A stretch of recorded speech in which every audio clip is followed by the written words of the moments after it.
1160. Talk about being on a hot seat. You're late with about $42 billion for the state. That's the way our legislature finds themselves right now. Do you happen to have that $42 billion sitting in a desk drawer, Representative Struzzi? Well, I wish I could say that I did, but I'm sure that it is within the state coffers somewhere, Todd. Yeah, you're right. This has been a challenging couple of months as we're narrowing down the budget process here. It's really started way back in February when we had our appropriations hearings on the House floor with the various state departments. But, I've been involved in the process along with Senator Pittman in the respective Senate Appropriations Committee, and I really think that we have made some significant progress over the past week or so. So I'm very confident that we're going to deliver a budget that truly helps lift up Pennsylvania residents. Our conversation brought to you by Marcus & Mack, a law firm representing injured people. Is it as simple as simply saying, what's the holdup? No, not at all. There is such a dynamic process that occurs behind the scenes with the budget. You have a lot of needs out there right now, a significant amount of money, as you mentioned, in the state funds. And we want to make sure that money is used responsibly. It's taxpayer money, whether it comes from the federal government or it comes from the state. That's our residents that are, buying products and services, contributing to state revenues, contributing to federal revenues. And we must be cautious with that money. We cannot overspend, yet we have to make sure that we're spending appropriately to meet the needs of Pennsylvania, both this year and in future years. Of course, there is some extra money from the federal government available this year, but especially the Republican Party wants to sort of hang on to that because we're looking at an economy that isn't exactly steaming right now, and there's a real chance of a recession coming in. Is that playing a major role in the slowdown here on getting this completed? It's part of the discussion, Todd, but I think more of our colleagues on the other side of the aisle are realizing that we could face the same conundrum in outlying years. So I think there's more of a will now to put more into the savings. I can tell you that part of the discussions that I've been involved in the past few days, I think we're very close, and those federal dollars will be utilized to help Pennsylvania residents, to help various agencies. I think it's going to be a wise use of the federal dollars here in Pennsylvania, while also, again, building us up for the outlying years. As I've said to you for the past couple of months, we need to be careful that we're not spending everything because we don't know what's coming in the future. Look at the way prices are right now with inflation and gas prices and the cost of products and services. That influx of funds that's coming into the state coffers right now could dry up very quickly, and I think more of our colleagues are realizing that. So without giving away too many details, because we still have to vote on these bills, I think we're going to be in a very positive place once this budget passes. Well, we know that every agency is seeking a little bit more money and sometimes a lot more money in order to get done what they perceive as their needs, and legitimately so. They do perceive them to be their needs, and so you have to balance that with what is actually available. Take me inside the negotiations themselves. Are you directly involved in what's going on, or do people report back to you who are doing the main negotiating? How does that all work? As a member of the Appropriations Committee, we offer guidance. Usually it's done by our top staff members in House and Senate leadership, along with the governor's office, to try and reach some sort of an agreement. It's a process of give and take.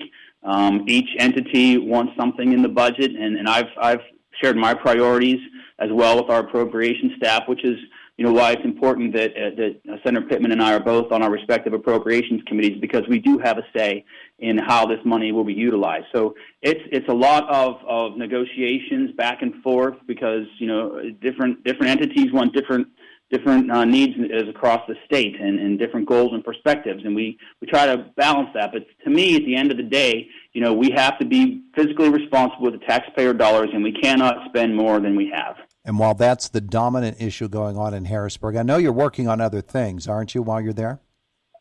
Yes, we're still going through regular session, voting on other bills. Now, this week, obviously, is going to focus primarily on the budget, but there's been a significant number of pieces of legislation that I've been involved in that have passed recently, and I'd be happy to elaborate on a couple of those. Yeah, by all means.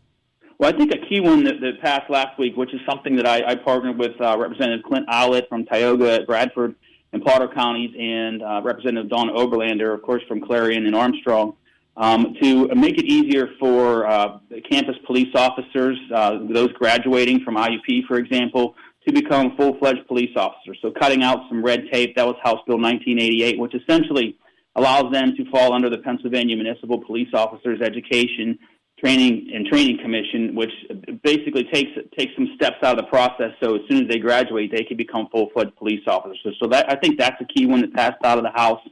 Of course, the fentanyl test strip legislation that passed a few weeks ago to allow fentanyl test strips to be available for people to purchase, simply changing their definition in the crime code to help prevent overdoses.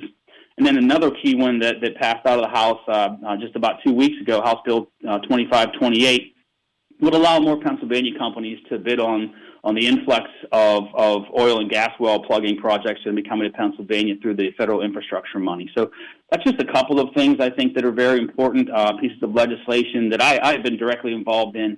And I think that, we're going to continue to work. One of our priorities has been obviously reducing taxes, reducing red tape. I know that there's the corporate net income tax reductions have been part of this budget discussion, and we'll see where those land here in the next couple of days. But really, I've been working. I try to co-sponsor pieces of legislation that I think are going to have a direct impact on Pennsylvania residents and on Pennsylvania businesses, help us get out of this economic fix that we're in right now, and really lay a foundation for the future. And I'm really confident that we're moving in that direction right now. Let's zero in on one of the things you just said, and that is the piece of legislation having to do with Pennsylvania companies and their ability to do business when it comes to well capping and working out in the field.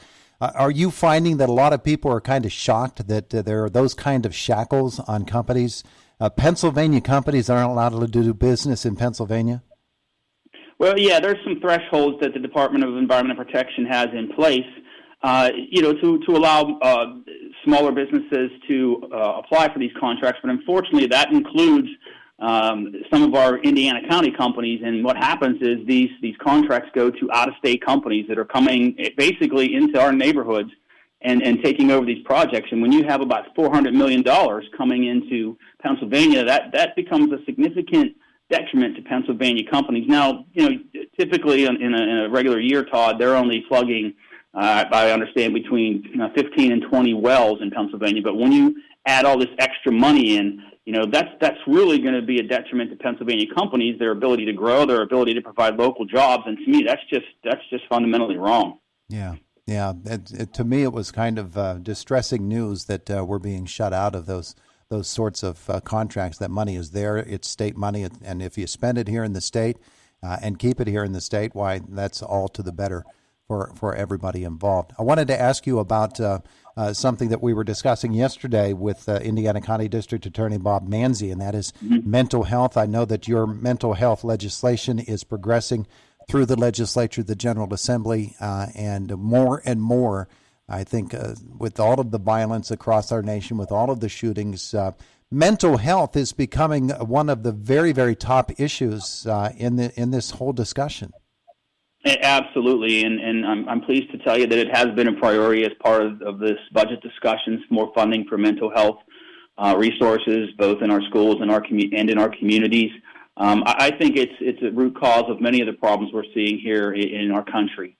People come out of the pandemic with an incredible amount of stress, isolation, that builds to mental health issues, and then you have the current situation with the inflation, with the stresses on our world, and everyone has too much information, I think, on what's happening because of social media, and a lot of that information is wrong. A lot of that, adds to the paranoia, adds to the fear, adds to the isolation, and that compounds into all these mental health issues that we're seeing right now, and then people act out. And so I think it's vitally important that we provide resources to help identify when people need mental health help. Again, you mentioned my legislation. I believe it's House Bill 1644 that's in the Senate right now, that would provide better resources and better processes for our facilities, our emergency room facilities, to deal with mental health patients when they come in, so that they're not lost in the system and remain in places that they shouldn't be because we don't have the proper places to send them. So I think, again, that's really another issue that's fundamental to ensuring safety in our communities and in our schools. Yeah, patients that land in the emergency room, which is not built for that purpose, there's no place else to take them, so they end up being taken there. And and that just bogs up the whole system. Well, you've got a lot of work to do in Harrisburg still, and I don't know what the negotiation schedule is, but you'll be working on it today. Heading into a meeting soon? We're kicking it off at 9 a.m. today, Todd. There you go. So you got 3.5 minutes to get there. Hey, thanks for being with us today.